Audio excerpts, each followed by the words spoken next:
गांधीनगर के दुकानदारों ने दिल्ली सरकार से दुकानें खोलने के लिए कहा। 7 जून से सरकार दुकानों को खोलने की इजाजत दे। मजदूरों को भी दुकानें खोलने से मिलेगा रोजगार। पहले के मुकाबले दिल्ली में कोरोना से हालात हुए ठीक। शादरा पुलिस को मिली अहम कामयाबी। पुलिस ने ड्रग तस्कर की किया गिरफ्तार। पकड़े गए शख्स का नाम अब्दुल हसन। पुलिस मामले की जांच में जुटी।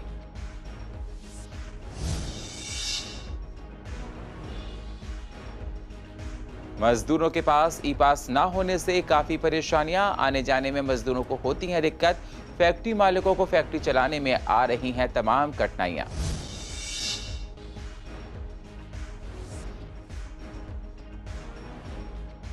गीता कॉलोनी में बिना राशन कार्ड वालों को भी बड़ी राहत। 5 जून से स्कूलों में मिलेगा मुफ्त अनाज। लोगों को मिलेगा 2 महीने का निःशुल्क राशन।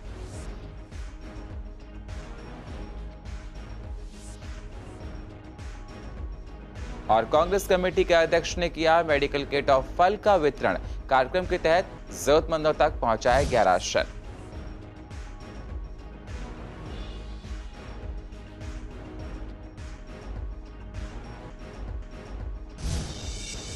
नमस्कार, स्वागत है आप सभी का सीसीएन में। मैं हूं आपके साथ सुनील चौहान।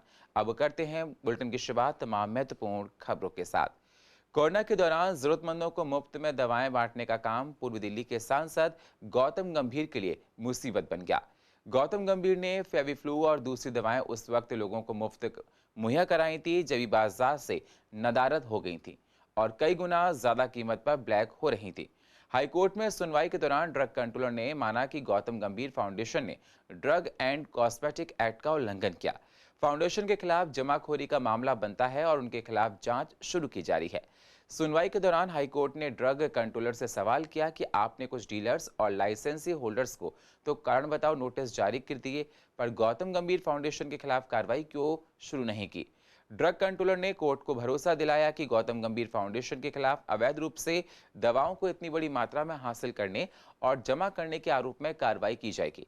कोर्ट ने ड्रग कंट्रोलर से कहा कि आप जांच करें और जो भी उल्लंघन करता हुआ मिला उसके खिलाफ ड्रग कंट्रोलर को कार्रवाई करनी ही होगी। कोर्ट ने ड्रग कंट्रोलर को यह भी निर्देश दिया कि वह बिना भेदभाव के और निष्पक्ष रहते हुए कार्रवाई करे। कोर्ट ने ये बात तब की जब इस मामले में आम आदमी पार्टी सरकार के मंत्री इमरान हुसैन और दूसरे कई नेताओं का नाम आया। जैसे ही नाम आए ड्रग कंट्रोलर के सुर बदल गए। इस पर कोर्ट ने सख्ती से कहा कि सभी के साथ एक जैसा बर्ताव किया जाए।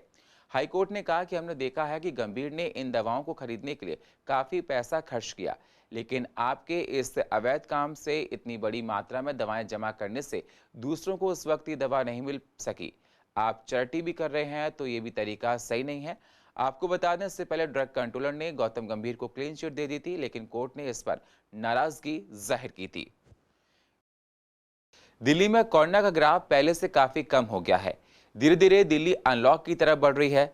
गांधीनगर के दुकानदारों का कहना है कि दुकानें बंद हुए 45 दिन से ज्यादा का वक्त हो गया है, जिससे दुकानदारों का काफी नुकसान हो गया है। दुकानदार चाहते हैं कि 7 मई से दिल्ली सरकार दुकानों को खोलने की इजाजत दे, जिससे हम लोगों को परेशानी ना हो। मजदूरों ने कहा कि दुकानें खुलने से हम लोगों को रोजगार मिलेगा। पहले के मुकाबले दिल्ली में कोरोना का ग्राफ काफी नीचे हो गया है। लोगों को एहतियात के साथ बाजार आने की अनुमति दी जाए। खोलने की तैयारी नहीं करी, लेकिन तैयारी खोलनी चाहिए दुकान थोड़ी सी। जैसे ज़्यादा टाइमिंग नहीं, थोड़ी टाइमिंग कम करके 10 से 7 से लेकर के दुकान खोलनी चाहिए। सारे व्यापारी परेशान हैं और लेबर क्लास तो परेशान है ही है। कोई सुविधा नहीं है, कोई कुछ नहीं है। बहुत दिक्कत हो रहा है। मजदूर क्लास का आदमी है, पैसे वाले तो कोई फर्क नहीं पड़ता है। हम लोग तो बीच में मारे जा रहे हैं। मिडिल क्लास मजदूर सब देखिए कैसे बैठे पड़े हैं। चलाना भारी पड़ रहा होगा जी, खर्चा चलाना मुश्किल है। भी दिल्ली के जो सराउंडिंग एरियाज हैं, एनसीआर सारा खुल गया दिल्ली के अंदर। गाजियाबाद भी खुला है और वो भी अब काफ़ी अरसा हो गया व्यापार को ही बंद हुए लेबर जुड़ी हुई है, सारी चीज़ें इसके साथ हैं। तो सरकार को या हमारी डिज़ास्टर मैनेजमेंट कमेटी सभी को चाहिए कि कोई ऐसा निर्णय लेना चाहिए। अगर कुछ है भाई किसी तरीके की रोक रखना चाहते हैं तो कुछ प्रतिबंधों के साथ कुछ लिमिटेड समय के लिए बाज़ारों को खोलें, उसका एक अनुभव लें कि उससे क्या स्थिति बनती है। अगले निर्णय को उसके बाद अवलोकन किया जाए। दिल्ली में अनलॉक हो गया है, जिसमें फैक्ट्रियों और कंस्ट्रक्शन को इजाजत है। हमारी रिपोर्टर वंदना ने झिलमिल इंडस्ट्रियल एरिया में जाकर मजदूरों और फैक्ट्री मालिकों से बात की तो उन्होंने बताया कि ई पास ना होने की वजह से आने जाने में काफ़ी परेशानी होती है मजदूरों को। पुलिस वाले रास्ते में रोक लेते हैं। मजदूरों के आगे परेशानी है, साथ ही फैक्ट्री चलाने में फैक्ट्री मालिकों को परेशानी हो रही है क्योंकि लेबर गाँव चली गई है, अभी लौट कर नहीं आई है। ई पास का जो एक कंपलसरी किया है वो बड़ा हास्यास्पद है कि 10 लाख लोगों का ई पास बनाना is not feasible. Local area में तो चलो हम मैनेज कर लेते हैं, पर जो लोग हमारी इस बहाने से आएगी भी नहीं लेबर। डीटीसी बसेस में भी अलाउड नहीं है जब तक आपके पास ई पास नहीं है, मेट्रो चल नहीं रही है। हमारे को अगर कुछ भी रॉ मटेरियल लेना है वो हमारे आसपास की होलसेल मार्केट बंद है। कोशिश है सरकार को, आप जैसे मीडिया हाउस के माध्यम से सरकार को इन चीज़ों पर ध्यान देके बाकी चीज़ों को भी धीरे धीरे खोले। कोविड प्रोटोकॉल का हम 100% फॉलो कर रहे हैं। ई पास अभी किसी भी तरीके डाउनलोड करने के बाद कुछ परसेंटेज ही हो रहा है। लोग डर गए हैं। फैक्ट्रियां अभी पूरी तरीके से खुलने के लिए तैयार नहीं है क्योंकि फॉर्मेलिटीज़ बहुत ज़्यादा है और पोर्टल खुल नहीं रहा। मेन मेजर प्रॉब्लम ये है। लोग गए भी हैं पर उनके हर एक के मन में एक ही क्वेश्चन है कि ई पास कैसे जनरेट होगा, क्या प्रोसीजर है। हम उनको बता रहे हैं, समझा रहे हैं, और धीरे धीरे इसको ट्रैक पे आने में टाइम लगेगा। बट गवर्नमेंट की तरफ से सिर्फ ये ऑर्डर इशू किया गया है कि ई पास जनरेट करवाइए आप, बट ई पास अभी इशू नहीं हो रहे हैं। तो ई पास हमने जैसे अप्लाई कर दिया है तो हमें रेफरेंस नंबर मिल गया है, बट वो सिर्फ रेफरेंस नंबर अभी तो पेंडिंग में शो कर रहा है। तो लेबर नहीं आ पा रही। हाँ जी, इस वजह से भी लेबर नहीं आ पा रही है। मैम ई पास लेबर डर रही है आते हुए कि रास्ते में परेशान करेंगे, क्या है क्या नहीं। लेबर के पास ई पास हो तो वो इजीली आ सकते हैं, अभी लेबर थोड़ा डर रही है मैम। तो ई पास पहले से इशू हो जाने चाहिए थे, इसके लिए सरकार की पहले से तैयारी होनी चाहिए। बिल्कुल मैम, बिल्कुल पहले जैसे ही सरकार ने ऑर्डर किया था तो ई पास जो है वो इशू करने चाहिए था। पूर्व दिल्ली की पुलिस को अहम कामयाबी हाथ लगी है। शादरा पुलिस ने एक ड्रग माफिया को पकड़ा है। पुलिस ने इसके पास से 5 किलो 550 ग्राम गांजा पकड़ा है। पुलिस ने सीएनजी स्टेशन सीमापुरी से इसको पकड़ा। पकड़े गए शख्स का नाम अब्दुल हसन है, जो गाजियाबाद के पप्पू कॉलोनी के रहने वाला है, जिसकी उम्र 29 साल है। पुलिस आगे की पूछताछ में लगी हुई है। पूर्व दिल्ली नगर निगम का इस समय पूरा फोकस इसमें 2 प्रोजेक्ट पर है। इसमें शादरा नॉर्थ जोन से सटा वेलकम झील पार्क सबसे टॉप पर है। ईस्ट एमसीडी के मेयर निर्मल जैन ने झील प्रोजेक्ट की प्रोग्रेस जानने के लिए सीनियर अधिकारियों के साथ मीटिंग की है। काम तेजी से जारी है और 75वें स्वतंत्रता दिवस से पहले जनता को समर्पित करने का प्लान है। स्वामी दयानंद अस्पताल में कोविड केयर बच्चों के लिए बनाया जा रहा है, तैयारियां पूरी की जा रही हैं। सबसे पहला प्रोजेक्ट हमारा वो शादरा झील, जो वेलकम झील के नाम से पुराना उसका नाम है, शादरा झील के नाम से, वो उसके अंदर उसके जो प्रोजेक्ट है उसके बारे में बातचीत की गई, उसके बारे में सारा रिव्यू किया गया और सारी बातचीतों को तय करने के बाद, क्योंकि ये एक बहुत बड़ा शादरा वासियों का, जमुना पार वासियों का बहुत बड़ा ड्रीम प्रोजेक्ट है। माननीय सांसद हमारे जो श्री मनोज तिवारी जी, वो स्वयं इसकी देखरेख कर रहे हैं। 15 करोड़ का बजट हमारे को केंद्र सरकार द्वारा अमृत योजना में माननीय मनोज तिवारी जी ने ही दिलवाया। हमारे जल संसाधन मंत्री आदरणीय श्री गजेंद्र शेखावत जी ने इसका शिलान्यास किया था और इसके अंदर जब ये चीज़ निकल कर के सामने आएगी तो आप देखना इसमें कितना करीबन 6.8 एकड़ में तो ये झील बन रही है। झील में बोटिंग होगी। शादरा वाले कभी सोच नहीं सकते निवासी। इसके अंदर ओपन थिएटर बन रहा है, इसके अंदर एक पार्टी लॉन बनना, पार्टी हॉल बनने वाला है। इसमें करीबन 1.5 किलोमीटर का करीबन वॉकवे होगा। इतना सुंदर सारी चीज़ें निकल कर के सारी सामने आएंगी कि हम सब लोग आश्चर्यचकित रह जाएंगे। और ये काम ऑलरेडी प्रोग्रेस में अब शुरू कर दिया है। मैंने तमाम अधिकारियों को, चाहे वो सिविल वर्क्स का हो, चाहे वो इलेक्ट्रिकल वर्क्स का हो, चाहे हॉर्टिकल्चर का हो, तीनों डिपार्टमेंट के मैंने अधिकारी उस दिन बुलाए थे और बड़ी विस्तृत चर्चा करके, खुद engineering in chief Shri Vijay Prakash ji मौजूद थे और मैंने उनको कहा है कि भाई आप अपने सामने अपने कोऑर्डिनेशन में तमाम डिपार्टमेंटों को कोऑर्डिनेट करते हुए इस काम को जल्द से जल्द पूरा करो। और मुझे अधिकारियों ने विश्वास दिलाया है कि आने वाले स्वाधीनता दिवस, जो 75वां स्वाधीनता दिवस 15 अगस्त को आने वाला है 2021 को, उससे पूर्व ही हम इसको कोशिश करेंगे जनता को समर्पित कर दें हमारी शाहदरा क्षेत्र की जनता के लिए बहुत बड़ा अमूल्य तोहफा होगा। कोरोना से संपूर्ण दुनिया परेशान है। भारत में सेकेंड वेव में बहुत बुरा हाल हुआ। एक्सपर्ट्स बता रहे हैं कि कुछ दिनों बाद भारत में तीसरी वेव भी आ सकती है, जो बच्चों के लिए घातक हो सकती है। तो कैसे रखें बच्चों का ध्यान, इसी को बता रही हैं डॉक्टर नीलू गुप्ता। जो थर्ड वेव आ रही है हमारी, वो ज़्यादातर ये मानी जा रही है कि पीडियाट्रिक एज ग्रुप को, यानी कि छोटे बच्चों को इफ़ेक्ट करेगी। छोटे बच्चों को कंट्रोल करना थोड़ी मुश्किल की बात रह जाती है। तो नंबर 1 सबसे पहले तो हम ये कहेंगे कि बच्चों को के लिए वैक्सीन्स आ गई हैं, ज़रूर वो वैक्सीन लगवाएं as soon as they are available. जैसे ही वह उपलब्ध होंगी आप वह वैक्सीन ज़रूर लगवाएं बच्चे को। ये ना सोचे कि इसका ये इफ़ेक्ट होगा, ये साइड इफ़ेक्ट होगा, स्टडी हुई है या नहीं हुई है।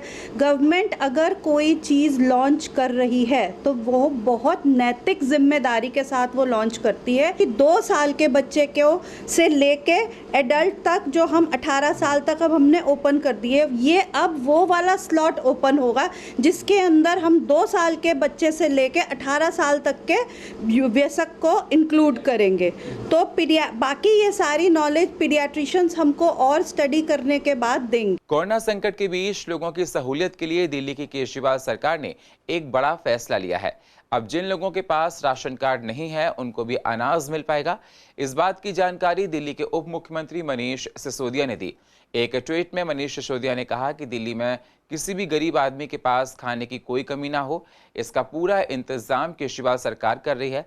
आपको बता दें, इस पर विधायक एसके बग्गा का कहना है कि दिल्ली के सभी सरकारी स्कूलों में राशन आना शुरू हो गया है और शनिवार से लोगों को राशन दिया जाएगा। साथ ही आधार कार्ड के जरिए लोगों को मुफ्त 4 किलो गेहूं और 1 किलो चावल दिया जाएगा। स्कूलों में राशन आ चुका है। 5 तारीख को शनिवार को 10 से 4 का टाइम रखा है हमने। अपने लोग आधार कार्ड और मोबाइल लेकर आएंगे। कहीं इनको कुछ नहीं करना, स्कूल वाले रजिस्ट्रेशन करेंगे, यहाँ का स्टाफ रजिस्ट्रेशन करेगा और हर व्यक्ति को राशन शनिवार को मिलना शुरू होगा। पूरी दिल्ली में राशन आ चुका है। मैं भी दिखाता हूँ आपको राशन। सभी स्कूलों में मैं दौरा कर रहा हूँ और परसों शनिवार को सुबह राशन बटेगा। 2 महीने का राशन मिलेगा। 1 महीने का मिलेगा, 1 महीने का बाद में 4 किलो गेहूँ, 1 किलो चावल। जो राशन कार्ड में मिलता है सुविधा, वो इनको भी सुविधा मिलेगी। पहले क्या था कि राशन नहीं आया था, लास्ट टाइम हमने कूपन निकलवाए थे, लोग दुखी थे। इस बार कोई कूपन की ज़रूरत नहीं है। सीधा वो आधार कार्ड लेके आएंगे गेट पे।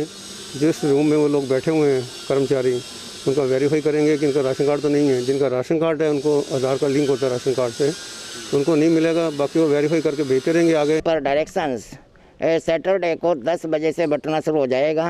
सभी रूल्स एंड रेगुलेशंस फॉलो किए जाएंगे और किए जा रहे हैं। सर, इस काम के लिए हम सिविल डिफेंस की मदद लेंगे। सर, इस काम के लिए अपने स्टाफ की मदद लेंगे। आधार कार्ड के आधार पर ही होगा। वे लोग आएंगे, अपना आधार देंगे और फिर जैसा हमें डायरेक्शन दी गई है उसके अनुसार हम डिस्ट्रीब्यूशन करेंगे। सर, दिल्ली प्रदेश कांग्रेस कमेटी के अध्यक्ष अनिल चौधरी ने पटपड़गंज इलाके में स्थित श्यामा प्रसाद मुखर्जी चेस्ट हॉस्पिटल में भर्ती मरीजों के लिए बीच मेडिकल किट और फल का वितरण किया और इस किट में दवाई, वेपराइजर, मास्क और सैनिटाइजर और साबुन दिया है। वहीं अनिल चौधरी ने बताया कि कोरोना महामारी में जरूरतमंदों की मदद के लिए कांग्रेस की राष्ट्रीय अध्यक्ष सोनिया गांधी के आह्वान पर दिल्ली कांग्रेस कमेटी की तरफ से आई और मदद का हाथ बढ़ाएं कार्यक्रम चलाया जा रहा है। इस कार्यक्रम के तहत कांग्रेस का कार्यकर्ता जरूरतमंदों तक राशन, पका हुआ और फल, खाना, दवाइयां, ऑक्सीजन के लिए अलावा मेडिकल किट पहुंचा रहा है। इस किट में दवाई, वेपराइजर, मास्क, सैनिटाइजर और साबुन जरूरतमंदों के लिए पहुंचाया जा रहा है। देखिए, ये एक पटपड़गंज का चेस्ट हॉस्पिटल है जिसमें काफ़ी तादाद में मरीज एडमिट होते हैं और टीबी जो संक्रमण लंग्स में होता है। और आप देखें जो महामारी फैली उसके तहत दिल्ली में बहुत क्षति हुई है। तो हमारा एक अभियान चल रहा है, आओ मदद का हाथ बढ़ाएं, के तहत पूरी दिल्ली में और जो क्वारंटीन पेशेंट हैं, जो ज़रूरतमंद हैं, उनको हम एक मेडिकल किट प्रोवाइड कर रहे हैं। ये आदरणीय सोनिया जी का जो हमें निर्देश है और आवश्यकता भी है। तो पूरे देश भर में ये किट बांटी जा रही है। हम 2 दिन पहले मेहरौली चेस्ट हॉस्पिटल भी गए थे, आज हम यहाँ पटपड़गंज में हैं और ऐसे ही कार्यक्रम हमारे निरंतर पूरी दिल्ली में चल रहे हैं। तो आज उसी के तहत आज हम यहाँ पहुँचे। मैं इसमें आपको दिखाता हूँ। इसमें एक ये किट है जिसमें वेपोराइज़र है, जो स्टीम लेने का इक्विपमेंट है। इसमें एक मास्क है, मेडिसिन है सिंपल जिसमें विटामिन सी की टैबलेट जो यूज़फुल बताई जाती हैं कोविड महामारी में, पैरासीटामोल है, डिटॉल साबुन है हाथ धोने के लिए और सैनिटाइज़र है। इस तरह की 5-6 चीज़ों के साथ हमने एक किट बनाई है। सबसे महत्वपूर्ण है भाप लेने के लिए जो मशीन है वो बड़ा महत्वपूर्ण होता है। इस संक्रमण में जहाँ सबसे ज़्यादा लंग्स को फ़ायदा पहुँचाया जाता है, ऑक्सीजन और भाप ये एक बड़े हथियार के रूप में इस बीमारी के खिलाफ कारगर साबित हुआ है। पर्यावरण को बचाने के लिए दिल्ली सरकार ने पिछले साल पर्यावरण बचाओ महाअभियान की शुरुआत की थी, जिसके तहत इस महाअभियान में केंद्र सरकार से मिले 15 लाख पौधारोपण के लक्ष्य की जगह दुगना 31 लाख पौधारोपण करने का फैसला लिया गया था। हमारे रिपोर्टर ने कई इलाकों का जायजा लिया। वहीं पीत बिहार फ्लाईओवर के ऊपर बड़े गमलों में पेड़ लगे हुए थे, वहीं आधा फ्लाईओवर पर पौधे नहीं दिखाई दिए। वहीं कृष्णनगर फुटपाथ के ऊपर छोटे छोटे पौधे लगाए गए हैं। कृष्णनगर से विधायक एस के बग्गा के मुताबिक उनकी विधानसभा में 50,000 पौधे लगाए गए हैं, जो जी पार्क और स्कूल में लगे हैं। वहीं विश्वासनगर विधानसभा की बात करें तो विश्वासनगर विधानसभा कड़कड़डूमा कोर्ट के बाहर बड़े बड़े गमले बिना पौधे के रखे हुए हैं। लास्ट टाइम जब प्रधानमंत्री जी ने ऐलान किया कि 31 लाख पौधे लगे हैं, मेरे यहाँ भी हर स्कूलों में आप देख रहे हैं, अभी स्कूल में खड़े हैं, देखो पौधे कितने लगे हुए हैं। सभी स्कूलों में, सभी पार्कों में पौधे लगाए हम लोगों ने। लोग बड़े खुश थे, जिससे वातावरण को हमने स्वच्छ किया। लोगों को सांस लेने की अच्छी लगी, उनको कि सांस आए, लोगों को अच्छा सांस आए। तो अब 33 लाख का ऐलान किया है सरकार ने। हमारे जो मंत्री हैं, प्रधानमंत्री, 33 लाख पौधे लगाएंगे हमारी दिल्ली में। तो क्या फुटपाथ पर भी पौधे लगाए गए? बिल्कुल, फुटपाथ पे भी लगे हैं। जो चीज़ रह गई हैं वो अब हम शुरू करेंगे। 32 लाख जो लग रहे हैं पौधे, उसमें शुरू करेंगे। तो देखिएगा, ये एवरेज के हिसाब से जो है 50-60 हज़ार की एवरेज आती है, तो उससे ज़्यादा भी चाहिए होंगे तो लाख के करीब इस बार लगाएंगे। 1 लाख का मेरा टारगेट है लगाने का। सब देख रेख देखिए, जहाँ पौधे लग रहे हैं उनको बोला कि अपने बच्चों की तरह पालें, एक पौधा अडॉप्ट करें बच्चों की तरह। लोग, मैं चेक भी करता हूँ, बड़ा अच्छा लगता है मेरे को कि लोग पानी भी दे रहे हैं उनको और उनकी ख्याल भी कर रहे हैं उनका। जो सर देखिएगा, ऑक्सीजन की कमी होना या ना होने का अलग चीज़ है। वातावरण को शुद्ध करना, जिसके लिए पौधे बड़े ज़रूरी हैं। जो ऑक्सीजन की बात आप कर रहे हैं, वो ऑक्सीजन पर्सनल बीमारी से लिंक करती है। इससे एक वातावरण शुद्ध होता है। जिसको बीमार नहीं है उनको भी ऐसा वातावरण चाहिए, बढ़िया अच्छा वातावरण चाहिए। पर्यावरण बचाने के तहत दिल्ली सरकार ने 31 लाख पौधे लगाने का पिछले साल एक महाअभियान शुरू किया, जिसके तहत दिल्ली सरकार ने कहा कि वो दिल्ली में ITO से शुरू कर पूरी दिल्ली में 31 लाख पौधे लगाएगी, जिसमें 20 लाख बड़े पौधे होंगे और 11 लाख छोटे पौधे होंगे। जिसका हम 1 साल बाद लगभग जायज़ा लेने पहुंचे, पड़ताल करने आए। तो हम इस टाइम हैं प्रीत विहार फ्लाईओवर के ऊपर। मैं अगर अपने सामने का नज़ारा दिखाना चाहूँ तो ये डिवाइडर है। डिवाइडर के ऊपर दिल्ली सरकार द्वारा PWD और MCD द्वारा जो पौधे लगाए जा रहे हैं, उसमें पौधे लगाए गए हैं। बड़े गमले में यहाँ पौधे लगाए गए। खासकर फ्लाईओवर की बात करूँ तो इस फ्लाईओवर पर आगे तक, जहाँ तक भी जाएँ, ये आगे फ्लाईओवर गाजीपुर की तरफ खत्म होता है, वहाँ तक पौधे लगाए गए। लेकिन अगर पीछे की तरफ बात करूँ मैं, विकास मार्ग की तरफ जाएँ या शादरा की तरफ जाएँ इस रोड से, तो ये अभी पौधों का काम जो पूरी तरीके से कंप्लीट नहीं हुआ। ये सिर्फ प्रीत विहार फ्लाईओवर पर ही पौधे खत्म हो जाते हैं। इससे आगे ये पौधे लगाए नहीं गए हैं। जो बड़े पौधे लगाने की बात करी गई थी, ये डिवाइडर की मैं बात कर रहा हूँ। वहीं फुटपाथ की बात करूँ तो फुटपाथ पर कुछ छोटे पौधे लगाए गए। आगे की तरफ फुटपाथ पर अभी हम अलग अलग एरिया में भी घूम के आए, वहाँ के हमने जायज़ा लिया, तो वहाँ अलग अलग एरिया में फुटपाथ पर छोटे छोटे पौधे लगाए गए हैं, जिनकी हालत लगभग कुछ पौधों की सूख भी चुकी है। लेकिन अभी हमने जब इसकी पड़ताल करी है तो यहाँ पूरी तरीके से पौधों का काम अभी कंप्लीट नहीं हुआ है। डिवाइडर पर, आधे डिवाइडर पर पौधे हैं और आधे डिवाइडर पर पौधे अभी नहीं लगे हैं। कैमरामैन नवीन के साथ अहरार चौधरी, CCN। और पूर्व दिल्ली की अधिक जानकारी के लिए आप YouTube पर जाकर CCNN को सब्सक्राइब करें और फ्रेश अपडेट लेते रहें। और फिलहाल पूर्व दिल्ली खास में इतना ही। बाकी खबरों के लिए आप बने रहिए CCN के साथ। तब तक के लिए नमस्कार।